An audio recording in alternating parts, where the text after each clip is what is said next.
উপচে পড়া ভিড় দেখে আমি অত্যন্ত খুশি।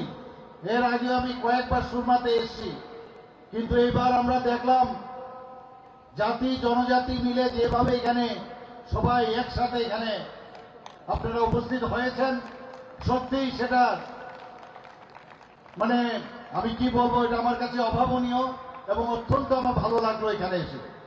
মাননীয় প্রধানমন্ত্রীজি কিছুদিন আগে আপনারা জানেন যে বিবেকানন্দ যে ময়দান, আস্তাবল ময়দান আগরতলায়, সেখানে উনি এসেছিলেন।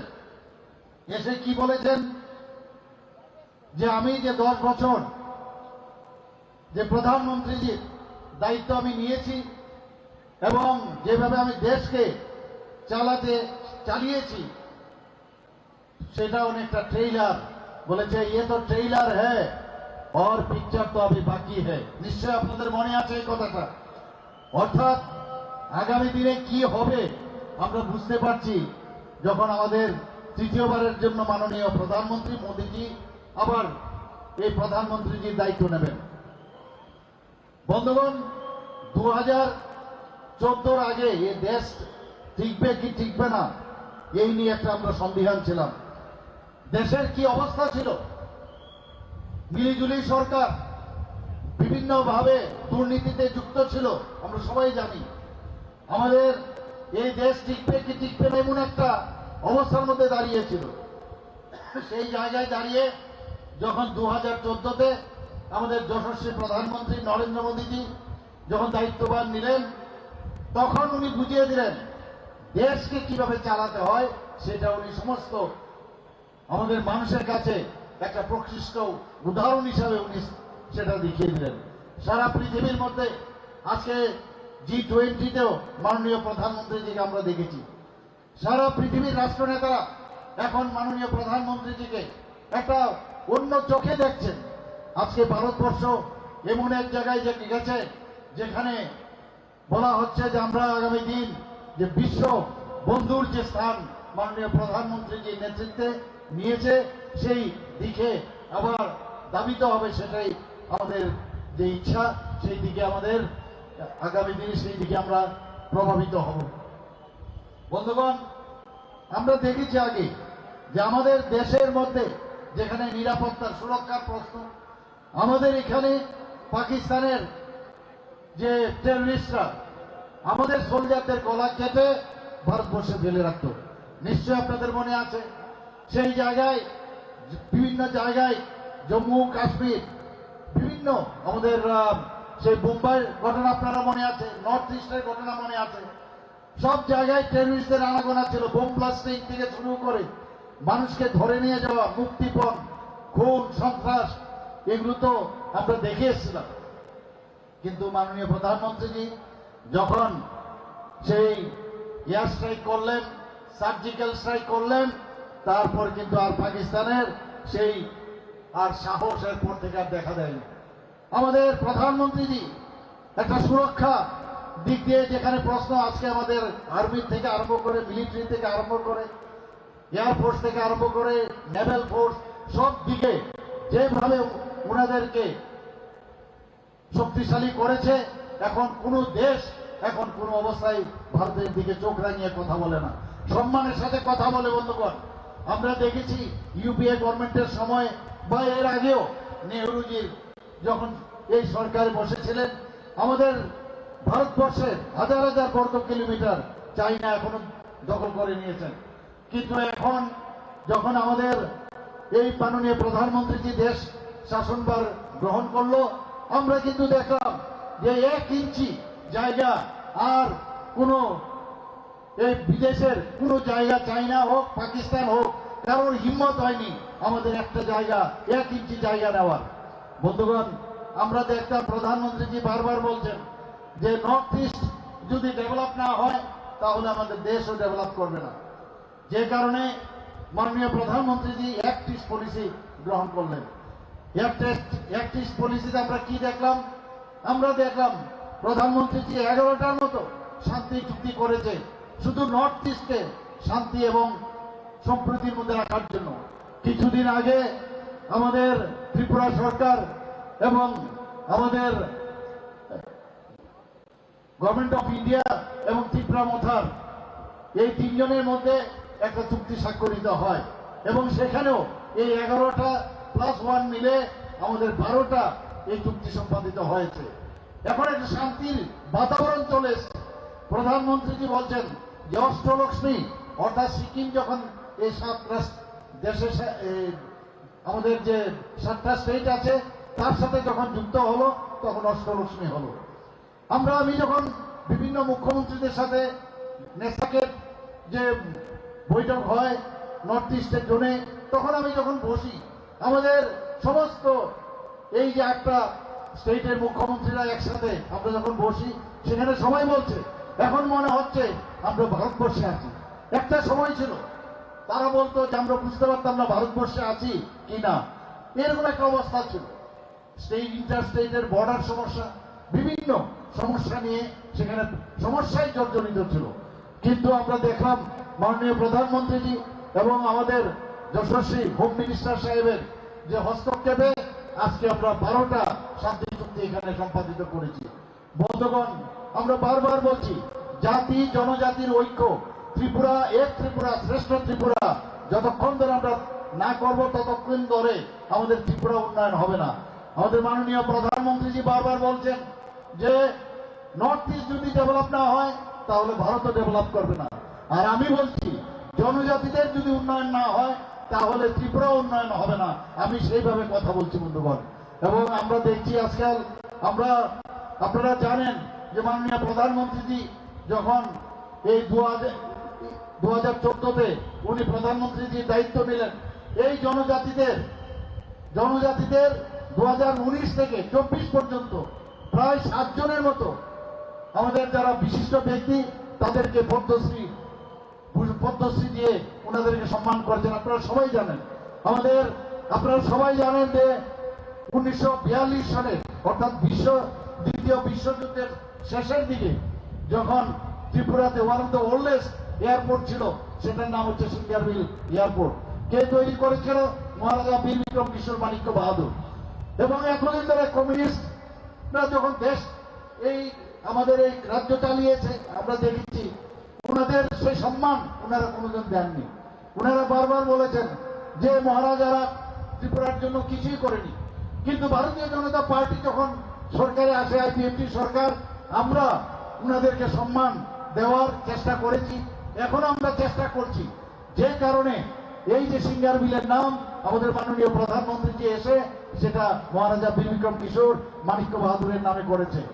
বন্ধুগণ, আপনারা জানেন যে ওনার যে জন্মদিন 19শে আগস্ট, সেটাকেও ত্রিপুরা সরকারের তরফ থেকে আমরা তার ছুটি ঘোষণা করেছি। গড়িয়া পূজার একদিনের আগে ছুটি ছিল, সেখানে আরো বেশি করে যাতে সেটাকে পালন করতে পারে তার জন্য আমরা 2 দিনের সেই ছুটি ঘোষণা করেছি। মাননীয় প্রধানমন্ত্রী আজকে আমরা ত্রিপুরাতে আমরা দেখতে পাচ্ছি বিভিন্ন জায়গায় প্রায় 21টা আমাদের একলব্য স্কুল করেছে। আমাদের 21টা যে একলব্য স্কুল, সেগুলো যেখানে জনজাতি ছোট ছোট ছেলেমেয়েরা আছেন তাদের এডুকেশন, জানেন উনি যে এডুকেশন যতক্ষণ ডেভেলপ না হবে আমাদের জনজাতিদের মধ্যে, আগামী দিন এই ত্রিপুরা রাজ্যের জনজাতি এরিয়া কোনোদিন ডেভেলপ হবে না। তাই আজকে সেই দিশায় আমাদের দেশও চলছে এবং ডাবল ইঞ্জিনের সরকার, আমরাও সেই দিশায় চলছি। বন্ধুগণ, জনজাতিদের উন্নয়নে আমরা ওয়ার্ল্ড ব্যাংক থেকে প্রায় 1400 কোটি টাকা সেখান থেকে আমরা ঋণ 2 বছরের মধ্যে, যখন সেই কাজে আমরা যুক্ত হয়েছি 2 বছরের মধ্যে তার সেকশন পেয়ে গেছি। আমরা সেই দিকে সেখানে জনজাতিদের এলাকা যেসব জায়গা আছে সেখানে রাস্তাঘাট এবং অন্যান্য লজিস্টিক সাপোর্ট যাতে সেখানে ডেভেলপ হয় তার চেষ্টা আমরা করেছি। 12টা এক্সপ্রেশনাল ব্লক আমরা ঘোষণা দিয়েছি, অর্থাৎ 10 থেকে 15% আমাদের যে বাজেট, সেই বাজেটের এক্সট্রা সেখানে ডেভেলপমেন্টের হবে। বন্ধুগণ, আজকে বুঝতে পেরেছে জনজাতিরা, সবাই বুঝতে পারছে যে মোদিজি একমাত্র পারবে জনজাতিদের উন্নয়নে। সেই কারণে আজকে ভারতীয় জনতা পার্টি এবং ত্রিপুরা মথা এবং আইপিএফটি 3 শক্তি একসাথে হয়ে যারা এই ইন্ডি জোট করেছেন তাদের প্রতিরোধ করার জন্য আগামী দিনে ত্রিশূল হয়ে প্রতিরোধ করবে, সেটা আমার বিশ্বাস। বন্ধুগণ, মোদিজি বারবার বলছেন, কি বলছেন উনি, যে মানুষের কাছে আপনারা যাবেন, যে কি বলবেন, যে মোদিজি পাঠিয়েছেন এবং উনি চাইছেন আপনারা আশীর্বাদ করার জন্য। আজকে মোদিজি আমাদের যেভাবে একটা চাইওয়ালা ফ্যামিলির থেকে উনি এসছেন, চা বিক্রি করতেন, বাবার সাথে বাদনগরে সেই আমাদের গুজরাটের অংশ একটা জায়গায়, সেখানে রেল যখন আসতো দৌড়ে গিয়ে সেখানে চা বিক্রি করতেন। উনি আমাদের আজকে স্বপ্নের সওদাগর। উনি শুধু স্বপ্ন না দেখাচ্ছেন না, তার বাস্তবায়নও করেছেন। কারণ উনি বলছেন বিকশিত ভারত, আমরা বিকশিত ভারত সংকল্প যাত্রা যে 2047 সনের মধ্যে উনি যে চিন্তা ভাবনা করেছেন যে আগামী দিন যে 2047-এর মধ্যে আমাদের যে অমৃত ভারতের আসল যে স্বপ্ন, তার সুফল নেক্সট জেনারেশন থেকে শুরু করবে।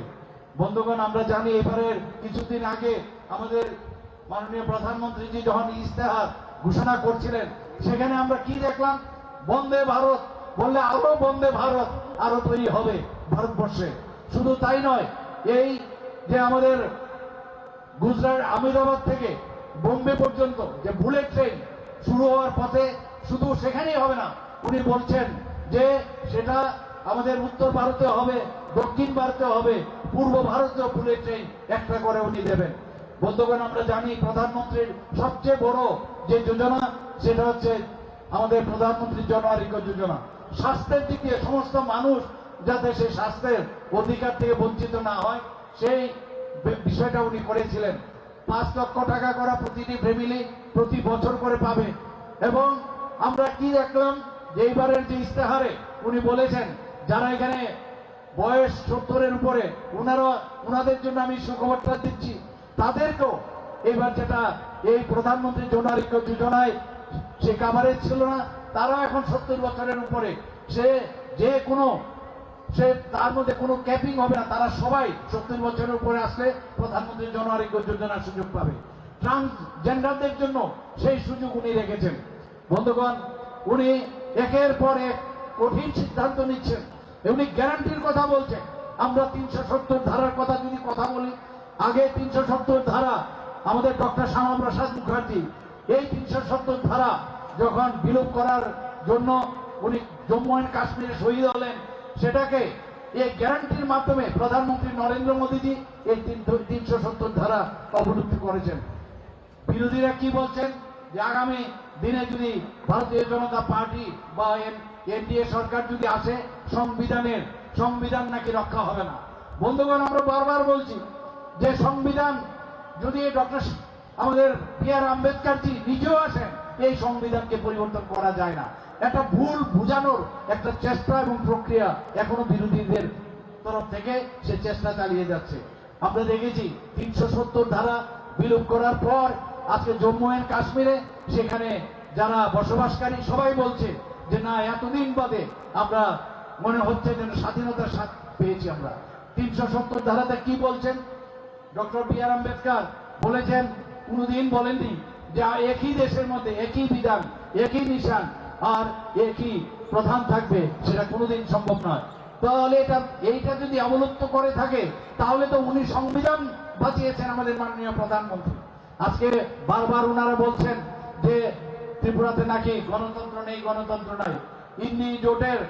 ইন্ডিয়া তো আর নেই, অ্যালায়েন্স তো নাই, ইন্ডি জোটের ত্রিপুরাতে নাকি গণতন্ত্র নেই, গণতন্ত্র নেই। আপনারা নিজেরা দেখেছেন, যারা বলছেন এত সুন্দরভাবে বিভিন্ন জায়গায় গিয়ে বক্তৃতা দিতে পারছেন, ভাষণ দিতে পারছেন, লোকজন নেই। কারণ ওনারা যে ভাষায় কথা বলেন মানুষ বুঝে গেছে যে এগুলো অভিনয় ছাড়ার কিছু নয়। এখন আমরা গত পরশুদিন যে পশ্চিম আসনের যে আমাদের পার্লামেন্টারি ইলেকশন হলো, লোকসভার ইলেকশন হলো, সারা ভারতবর্ষের মধ্যে আমরা হাইয়েস্ট এখানের যারা মতদাতা তাদের 81% সারা ভারতবর্ষের মধ্যে প্রথম স্থান অধিকার করেছে, সেই ভোটদান সেখানে করেছেন। আমি নিশ্চিত যে পূর্ব আসনেও আগামী 26শে এপ্রিল যে ভোট এখানে হবে, আমাদের রাজকন্যা মহারানী কৃতি সিং দেববর্মা মহোদয়াকে আপনারা সেইভাবে ভোট দিয়ে সেই 81%-এর সাথে কম্পিটিশন হওয়া উচিত এবং ভারতবর্ষের মধ্যে তারও স্থান হওয়া উচিত। বন্ধুগণ, আমরা দেখছি এখন অরণ্য রুদন আমাদের ক্রোকোডাইল টিয়ার্স আমরা দেখেছি। এই আমাদের যারা আজকে এত বছর ধরে যারা এই জনজাতিদের জন্য খালি আমরা দেখতাম ভোট বাক্সে পরিণত করেছে, সেই রিয়াং শরণার্থীদের তাদের জন্য কিচ্ছু করেনি।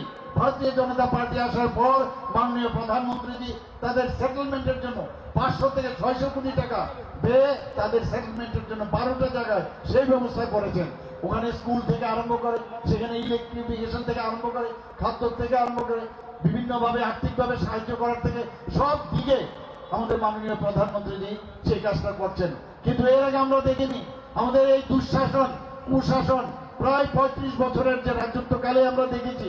2018 আমাদের মাননীয় প্রধানমন্ত্রী আমাদের মুক্তি দিয়েছেন এবং আমরা তার ফলে উনি আমাদের মুক্তি দিয়েছিলেন 2018-তে, এবং 2018-র পর আমরা 2019-এ উনাকে দুটো পদ্মচিহ্নে ভোট দিয়ে দুটো আসন আমরা উপহার দিয়েছিলাম। আবার 2023-এও আবার উনি উনার মার্গদর্শনে এই ত্রিপুরাতে ভারতীয় জনতা পার্টি এবং আইপিএফটির সরকার সেখানে প্রতিষ্ঠিত হয়। এখন ত্রিপুরা মতো আমাদের সাথে যুক্ত হয়েছে। তো এই সরকার এখন আগামী দিন সাধারণ মানুষের জাতি জনজাতি সবার জন্য আমরা কাজ করব, সেই অঙ্গীকার আজকের এই যে নির্বাচনের সমাবেশে যারা উপস্থিত আছেন তাদের সামনে আমি রাখছি। বন্ধুগণ, মোদীজির হাত অবশ্যই আমাদের শক্তিশালী করতে হবে। দুর্নীতিমুক্ত রাষ্ট্র যদি গঠন করতে হয়, রাষ্ট্রবাদী চিন্তাধারা আর্থসামাজিক যে উন্নয়ন যে চিন্তা ভাবনা করছেন তার উন্নয়নের জন্য মোদীজির হাত অবশ্যই আমাদের শক্তিশালী করতে হবে। 370 যে উনি যে আমাদের বলেছেন যে ভারতীয় জনতা পার্টির একা 370 আমাদের আসন সংখ্যা, এবং আমাদের যারা অ্যালায়েন্স পার্টনার তাদেরকে নিয়ে 400-র অধিক আমরা আসন সংখ্যা পাবো। 370 কেন এই যে নির্দিষ্ট একটা সংখ্যা বললেন? এই আমাদের 370 আর্টিকেল বিলোপ করলেন, তাকে সম্মান দেওয়ার জন্য আমাদের মাননীয় প্রধানমন্ত্রীজি 370 যে সংখ্যাটা বললেন। বন্ধুগণ, আমরা দেখেছি 2014-তে 2019-এ মাননীয় প্রধানমন্ত্রীজি যখন যে কথাটা বলেন যে 370 400, সেটা দেখা গেছে যে গ্যারান্টি যেটা বলছেন সেটা আক্ষরিক অর্থেই সেটা হয়। এবং আমি নিশ্চিত যে আগামী দিনে ভারতীয় জনতা পার্টির নেতৃত্বাধীন সরকার এবং কেন্দ্রে অবশ্যই সেটা হবে, এবং আমাদের ত্রিপুরাতেও এই যে ডাবল ইঞ্জিনের সরকার একসাথে মিলে এক ত্রিপুরা শ্রেষ্ঠ ত্রিপুরা আমরা করব। বন্ধুগণ, এখানে এই তপ্ত রৌদ্র আপনারা এখানে দীর্ঘক্ষণ ধরে আপনারা বসে আছেন। আমি নিশ্চিত যে আগামী দিন আমরা এখান থেকে আমরা যেভাবে আমরা এখান থেকে আমাদের নেতা নেত্রীরা যা বলেছেন সেইগুলো মানুষের কাছে দিয়ে নিয়ে যাবেন। মোদিজি আমাদেরকে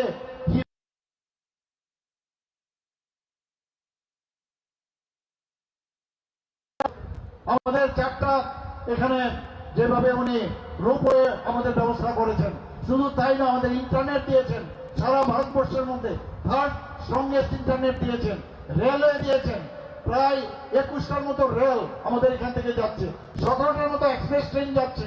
শুধু তাই নয়, আমাদের এখানে এত সুন্দর একটা এয়ারপোর্ট আমাদের মাননীয় প্রধানমন্ত্রীজি আমাদের দিয়েছেন।